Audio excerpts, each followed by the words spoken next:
നമസ്കാരം. കാസർഗോട്ട് റിയാസ് മൗലവിയുടെ ഘാതകരായ 3 RSS പ്രവർത്തകരെ കോടതി വെറുതെ വിട്ടിരിക്കുന്നു. അങ്ങേയറ്റം വേദനിപ്പിക്കുന്നതും ഞെട്ടിപ്പിക്കുന്നതും ആർക്കും ഉൾക്കൊള്ളാൻ കഴിയാത്തതുമായ ഒരു വിധിയാണ് കാസർഗോഡ് കോടതിയിൽ നിന്ന് ഉണ്ടായിരിക്കുന്നത്. ഈ കേസിൽ ഏറ്റവും താൽപ്പര്യപൂർവ്വം അന്വേഷണത്തിന് നേതൃത്വം കൊടുത്തത് കോഴിക്കോട് റൂറൽ SP ആയിരുന്ന ഡോക്ടർ A ശ്രീനിവാസ റാവു ആണ്. ഈ കേസിൽ അത്രയും ഗൗരവമായി അന്വേഷിച്ചതും ആത്മാർത്ഥമായി അന്വേഷിച്ചതുകൊണ്ടാവാം ആത്മവിശ്വാസത്തോടു കൂടി കേസിൻ്റെ വിധി കേൾക്കാൻ അദ്ദേഹം കാസർഗോട്ട് എത്തിയിരുന്നു എന്നാണ് കേൾക്കാൻ സാധിച്ചത്. പക്ഷേ വളരെ നിരാശനായിക്കൊണ്ടാണ് ഉന്നത പോലീസ് ഉദ്യോഗസ്ഥൻ തിരിച്ചു പോയതെന്നാണ് എനിക്ക് മനസ്സിലാവുന്നത്. ഈ കേസ് അന്വേഷണവുമായി ബന്ധപ്പെട്ട് പ്രവർത്തിച്ച എല്ലാ പോലീസ് ഉദ്യോഗസ്ഥരും അങ്ങേയറ്റം നിരാശരാണ്. കാരണം 7 വർഷത്തിലധികം പ്രതികൾക്ക് ജാമ്യം കൊടുക്കാതെ പരോൾ കൊടുക്കാതെ തുടർച്ചയായി ജയിലിലിടാൻ സാധിച്ചു എന്നുള്ളത് കേരള പോലീസിൻ്റെ വലിയ വിജയമായിരുന്നു. പ്രതികൾ ഇടയ്ക്ക് പുറത്തു വന്നിരുന്നുവെങ്കിൽ സാക്ഷികളെ സ്വാധീനിക്കുമായിരുന്നു. 97ഓളം വരുന്ന സാക്ഷികളിൽ ഒരാൾ പോലും കൂറുമാറാതെ കൃത്യമായി പഴുതടച്ച അന്വേഷണമാണ് പോലീസ് നടത്തിയത്. തന്നെയുമല്ല, ഇതിൻ്റെ ശാസ്ത്രീയമായ തെളിവ് ശേഖരണത്തിനും അതേപോലെ തന്നെ മൊഴി കൊടുക്കാനും ഒക്കെ തന്നെ നിരന്തരമായിക്കൊണ്ട് ഫോറൻസിക് വിഭാഗത്തിൻ്റെയൊക്കെ ഉന്നത ഉദ്യോഗസ്ഥന്മാർ കാസർഗോഡ് കോടതിയിലെത്തുകയും ദിവസങ്ങളോളം അവിടെ ചെലവഴിച്ചുകൊണ്ട് വളരെ ഗൗരവമായിട്ട് നടത്തിയ ഒരു കേസാണ് റിയാസ് മൗലവിയുടെ വധക്കേസ്. ഈ കേസ് വാദം കേട്ട ജഡ്ജിയല്ല പിന്നീട് വിധി പറഞ്ഞത് എന്നുള്ളൊരു വൈരുദ്ധ്യമുണ്ട്. എന്നാലും ഈ കേസിൽ വളരെ ശക്തമായ തെളിവ്, പ്രത്യേകിച്ച് 1-ാം പ്രതിയുടെ ശരീരത്തിൽ നിന്ന് അയാളുടെ വസ്ത്രത്തിൽ നിന്ന് കണ്ടെടുത്ത രക്തത്തിൻ്റെ, അതായത് റിയാസ് മൗലവിയുടെ രക്തം തെറിച്ച വസ്ത്രം, ആ വസ്ത്രം കണ്ടെടുക്കുകയും അങ്ങനെ അദ്ദേഹത്തിൻ്റെ വീട്ടിൽ നിന്ന് വസ്ത്രം കണ്ടെടുത്തതിന് സാക്ഷികളുണ്ട്. ബൈക്ക്, അതായത് റിയാസ് മൗലവിയെ വധിച്ച 1-ാം പ്രതി ഉപയോഗിച്ച മോട്ടോർ ബൈക്ക് അയാളുടെ അമ്മ തന്നെ തിരിച്ചറിഞ്ഞു. പ്രതിയുടെ അമ്മ പോലും കൂറുമാറാത്ത അപൂർവങ്ങളിൽ അപൂർവമായ കേസുകളിലൊന്നായിരുന്നു റിയാസ് മൗലവി വധക്കേസ്.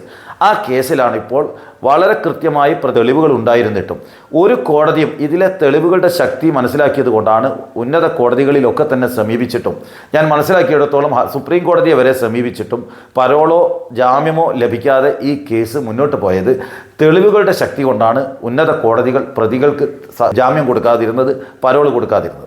അപ്പോൾ ഇത്രയും ഗൗരവമായൊരു കേസ് വിചാരണ കോടതി പ്രതികളെ യാതൊരു മാനദണ്ഡവുമില്ലാതെ വെറുതെ വിട്ടു എന്നുള്ളത് രാജ്യത്തെ നീതിന്യായ സംവിധാനം ശക്തിപ്പെടണം എന്ന് ആഗ്രഹിക്കുന്ന ആളുകളെ മുഴുവൻ ഞെട്ടിക്കുന്ന ഒരു വിധിയാണ് എന്ന് പറയാതിരിക്കാൻ നിർവാഹമില്ല. നിലവിൽ ഇന്ത്യയിലെ ജുഡീഷ്യറിയുടെ ഒരു അവസ്ഥ കഴിഞ്ഞ ഒരാഴ്ചക്കുള്ളിൽ 2 വിധികളാണ് നമ്മെ ഞെട്ടിക്കുന്നത്. ഒന്ന്, സഞ്ജീവ് ഭട്ടിൻ്റെ തടവ്, 20 വർഷത്തെ തടവ്. കൃത്യമായി ചമച്ചുണ്ടാക്കിയ മാപ്പ് സാക്ഷി, അതായത് കേസിലെ പ്രതിയായ IB വ്യാസ് എന്ന് പറയുന്ന ഒരു പ്രതിയായ പോലീസ് ഉദ്യോഗസ്ഥനെ മാപ്പുസാക്ഷിയാക്കിക്കൊണ്ട് സഞ്ജീവ് ഭട്ട്, അതായത് നരേന്ദ്രമോദിക്കെതിരെ ഗുജറാത്ത് കലാപ കേസിൽ മൊഴി കൊടുത്ത പോലീസ് ഉദ്യോഗസ്ഥനെ ജീവിതകാലം മുഴുവൻ ജയിലിലിടാൻ വേണ്ടിയിട്ട് ഈ സഞ്ജീവ് ഭട്ടിനെതിരെ മാപ്പുസാക്ഷിയുടെ മൊഴി വാങ്ങിക്കൊണ്ടാണ് 20 വർഷം തടവിലിട്ടിരിക്കുന്നത്. അതിന് മുമ്പുള്ള 36 വർഷവും അദ്ദേഹത്തിനുണ്ട്. മറ്റൊരു സമാനമായ കേസ് നമുക്കറിയാം, ബിൽക്കിസ് ബാനു കേസ്. ബിൽക്കിസ് ബാനുവിൻ്റെ കൂട്ട ബലാത്സംഗ കേസ്, അവരുടെ ഗർഭിണിയായ ബിൽക്കിസ് ബാനുവിനെ ബലാത്സംഗം ചെയ്തതും കൊച്ചു കുട്ടികളെ കൊന്നതും കുടുംബത്തിലെ 13ഓളം ആളുകളെ കൊലപാതകം ചെയ്തുകൊണ്ട് അതിമൃഗീയമായി ബലാത്സംഗം ചെയ്ത കഥകൾ നമ്മൾ കേട്ടതാണ്. ആ കേസിലെ പ്രതികൾ ജാമ്യത്തിന് വേണ്ടി, അല്ലെങ്കിൽ ആ പ്രതികൾ അപ്പീൽ കൊടുത്ത സമയത്ത്, ആ കേസിലെ പ്രതികൾ അപ്പീൽ കൊടുത്തപ്പോൾ മുംബൈ ഹൈക്കോടതിയിലെ ആ ഡിവിഷൻ ബെഞ്ചിലെ ജഡ്ജിയായിരുന്ന VK താഹിർ രമണി എന്ന് പറയുന്ന ജഡ്ജി പിന്നീട് ചെന്നൈ ഹൈക്കോടതിയുടെ ചീഫ് ജസ്റ്റിസായി, അവിടെ ചീഫ് ജസ്റ്റിസായി സ്തുത്യർഹമായി പ്രവർത്തിക്കുമ്പോഴാണ് ഒരു സുപ്രഭാതത്തിൽ അവരെ പിടിച്ച് മേഘാലയ ഹൈക്കോടതിയിലേക്ക് സ്ഥലം മാറ്റിയത്.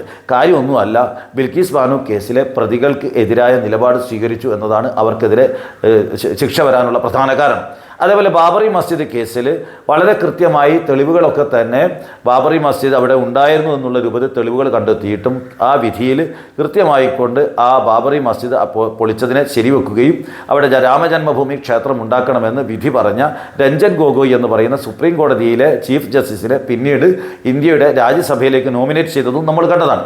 അവസാനം ഇപ്പോൾ എന്താ ഒരു സ്ഥിതി എന്ന് വെച്ചാൽ, ഹൈക്കോടതിയുടെ ജഡ്ജിമാരാവുന്ന കൊളീജിയം പാനലിലേക്ക് വരുന്ന ജഡ്ജിമാരൊക്കെ തന്നെ ഭയപ്പാടോടുകൂടിയാണ് വിധി പറയുന്നത്. കൊളീജിയം പാനലിലുള്ള ജഡ്ജിമാർക്ക് സത്യസന്ധമായി വിധി പറയാൻ സാധിക്കുന്നില്ല എന്നുള്ളൊരു സാഹചര്യം വരുന്നു.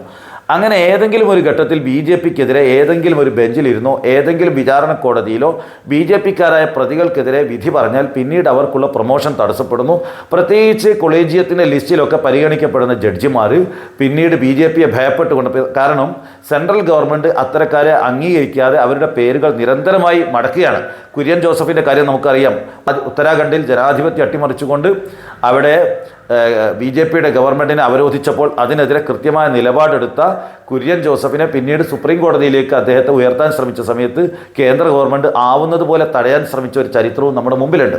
അപ്പോൾ സ്വാഭാവികമായും വിചാരണ കോടതികളിലെ ജഡ്ജിമാർ സ്വതന്ത്രമായി പ്രവർത്തിക്കാൻ സാധിക്കാത്ത ഒരു സാഹചര്യം ഗൗരവമായി പരിശോധിക്കപ്പെടേണ്ടതാണ്. റിയാസ് മൗലവിയുടെ കാര്യത്തിൽ എന്താണ് സംഭവിച്ചതെന്ന് ഒരു വിശദമായ അന്വേഷണം വേണം. ബഹുമാനപ്പെട്ട കേരള ഹൈക്കോടതിയുടെ ചീഫ് ജസ്റ്റിസിന് ഇത് സംബന്ധിച്ചൊരു പരാതി കൊടുക്കാൻ ഞാനും ആഗ്രഹിക്കുന്നു. കാരണം അത് പരിശോധിക്കപ്പെടേണ്ടതാണ്. കാസർഗോട്ടെ വിചാരണ കോടതിയിലെ ജഡ്ജി കൊളീജിയം പാനലിൽ ഉണ്ടോ എന്ന് ഹൈക്കോടതി പരിശോധിക്കട്ടെ. അദ്ദേഹം ഭാവിയിൽ ഹൈക്കോടതി ജഡ്ജിയാവാൻ ആഗ്രഹിക്കുന്ന വ്യക്തിയാണോ എന്ന് പരിശോധിക്കട്ടെ. ഏതെങ്കിലും തരത്തിൽ സ്വാധീനിക്കപ്പെട്ടോ എന്ന് ഹൈക്കോടതി പരിശോധിക്കട്ടെ. അതിനുവേണ്ടി ഒരു പരാതി കൊടുക്കാൻ ഞാനും ആഗ്രഹിക്കുകയാണ്. വരുന്ന ദിവസങ്ങളിൽ ഹൈക്കോടതി രജിസ്ട്രാർക്ക് ഈ വിധിയുമായി ബന്ധപ്പെട്ടുകൊണ്ട് ഒരു പരാതി കൊടുക്കും എന്ന് എൻ്റെ പ്രേക്ഷകരെ അറിയിച്ചുകൊണ്ട് ഞാൻ അവസാനിപ്പിക്കുന്നു. നന്ദി, നമസ്കാരം.